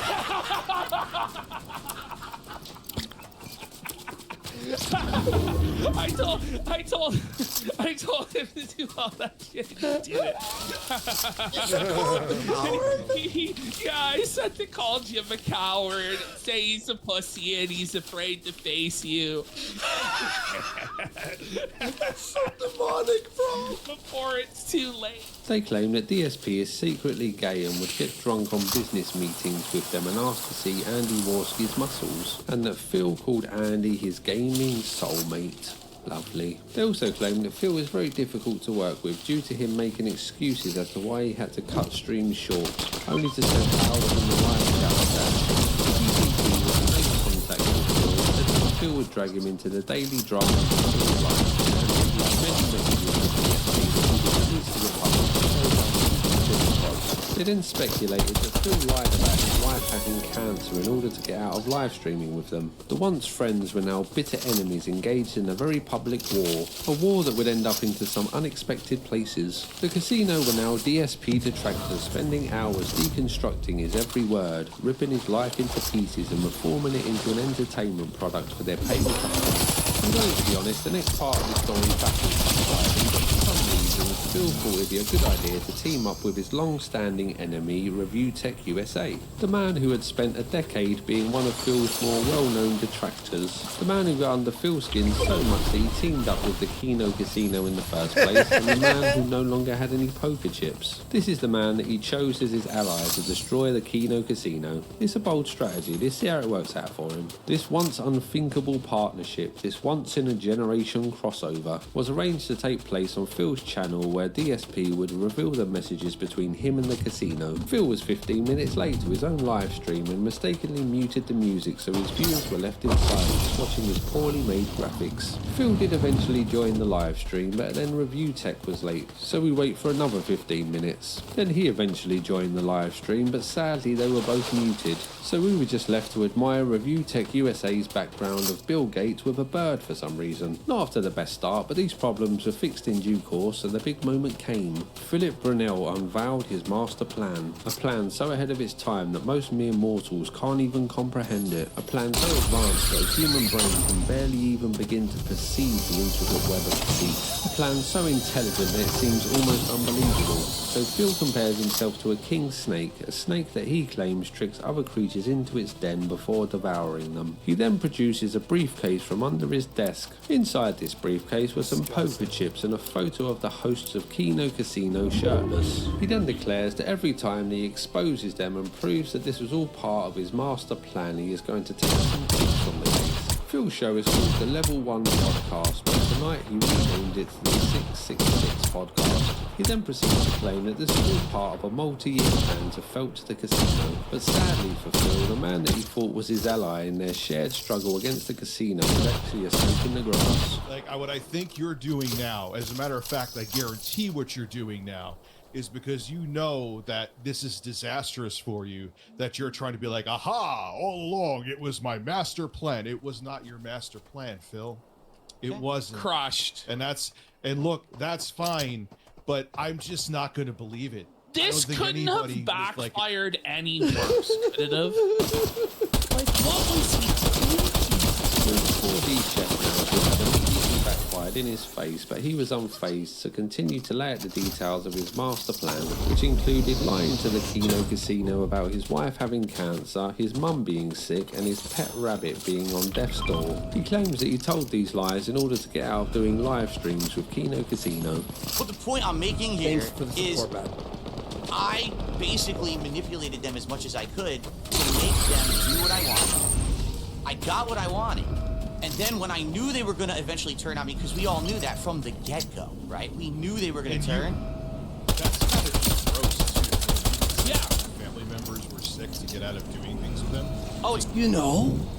No. It's not to get out of doing things. It's to basically have a way to make them know that everything I say is true. No one is going to think that someone's going to just pull that out of their ass. But that is snake, you have to be the better snake. It's the only way to do it. How do you do so? You're trying to tell me to believe that for the past 8 months, when you were sitting there gifting them subs, simping for them, like hours upon hours on end, trying to get them to pay attention to you. Like they were Beavis and Butthead and you were Stewart. That this was all some big plan to get vengeance on people that if you never you would be in a better position than you are now. Yes! Ding, ding, ding, ding, ding, ding. Preach it! Preach it, Rich! It's so true. He would have been better off had he never got himself involved with us in the first place. Phil seems proud of his life. It's a good thing that he tricked people into thinking that his family were dying. As far as I can tell, the end goal for these liars were to make money and to make the casino think he was some kind of fucking idiot.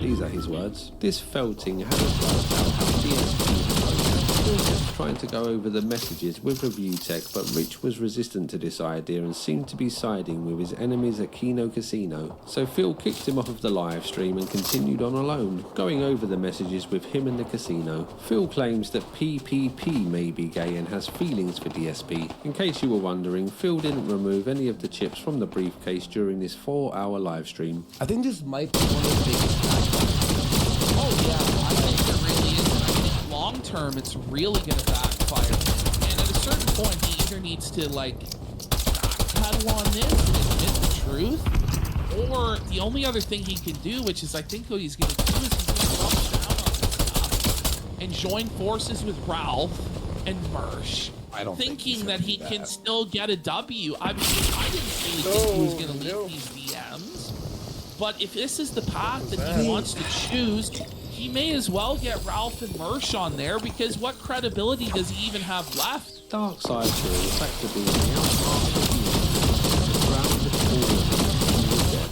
No one believed his version of events, and even worse, some of his once loyal fans were leaving him. Smelling blood in the water, the Keno Casino would talk about Phil more and more, and he was now a regular on the revolving door of degenerates. Others would soon join them, as this storyline had sparked interest in the once forgotten dark side Phil. Well-known YouTuber and DSP detractor It's a Gunman joined them for a 4-hour live stream where they went over all of the leaked messages and discussed how the casino got Phil to buy a camera to film his feet, and he appeared on a website called FeetWiki. His feet got 3 stars, in case you were wondering. On a side note, Phil has some very unusual calf patterns. DSP had gotten what he wanted and was now in the life of the game, but it seemed like this stream turned into a nightmare as he started to ban people that had anything to do with the casino, and even got a bot to start managing his chat and remove any talk of the unfolding drama. This in turn meant that he started to lose more and more viewers, plus his loyal fans were starting to get sick of all this drama and just wanted him to play video games. Then out of the blue, Phil had another somewhat unexpected announcement. He would be bringing on a guest co-host for his wrestling show, Ethan Ralph. Perfect. Once again, Phil's only ally in his fight against the casino was one of his bitter... I switched out guns, did I? I wouldn't normally do that. Yeah. Oh, no. Here we go. Actually, I don't know. Double explosive is probably better. Need something else, but I don't see it. Need something else, but I don't see it. Damn it. There, that's better than nothing else. Yeah. That's, it's a bush bomb. That's not bad. Oh, did we get a fight? Yes, we did. We have a rifter. Activate gate.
might need this more than the bush bomb, damn it.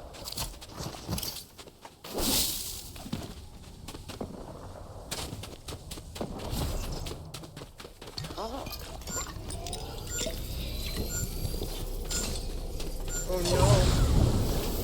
Yep, that's good. Oh no, is this gonna kill me? Nope. Oh, thank God.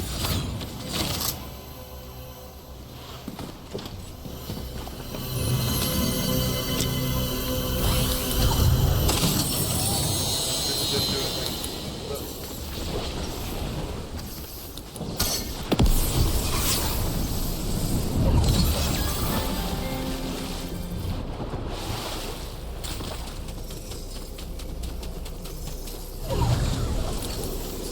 And you're now trapping me. Not too good. Not too good. I should have bananas. Oh, that's maybe good. Oh, no. Gotta go back the other way. 9 down, 3 up. I don't think I'm gonna do it. I got hurt real bad.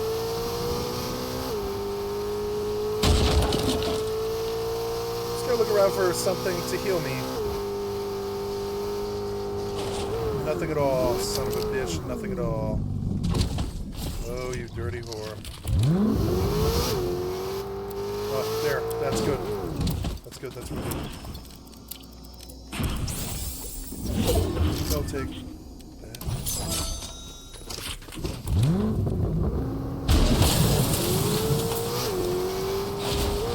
This thing has gas. It's gonna end and help. It's gonna get me ready to go. Okay, wish me luck. We gotta win this.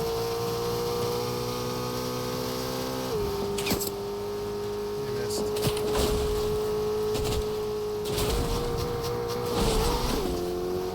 Sorry, buddy.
Son of a bitch.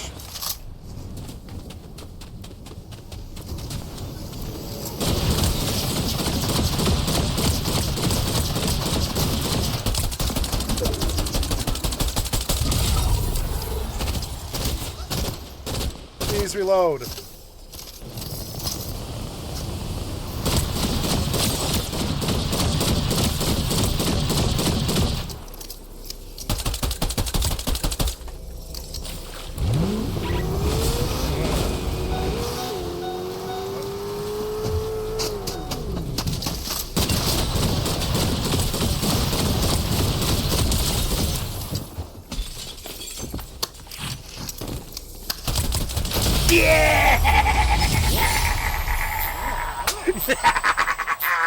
Whoa!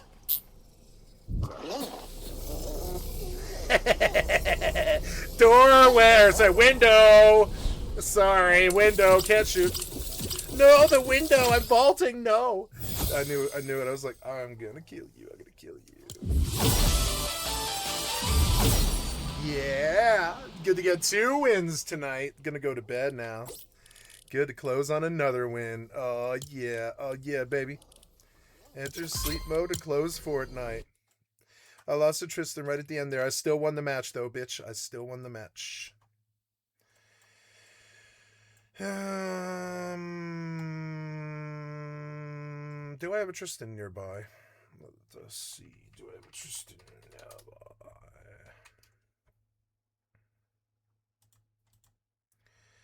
No, the closest one is 23 jumps away. Okay, well, then she will detonate. And she will log and just wait.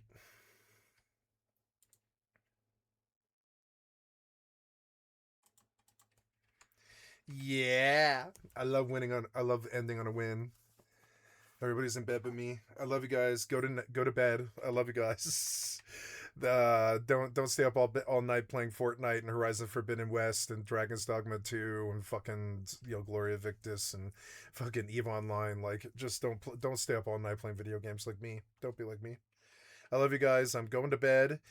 You've been watching Skycatlive. I'm a full-time variety gamer all day, every day. Put me on in the background.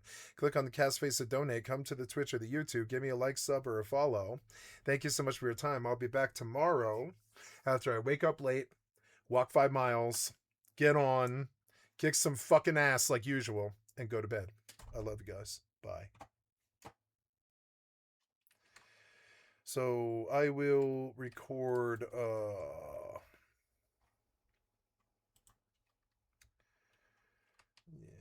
I will stop recording here. Oh, also I have thousands of videos on my YouTube channel, which is reflected here. Today's session was recorded. It will be placed on my channel. Thank you so much, and I will place this on my channel now. Bye. Stop recording.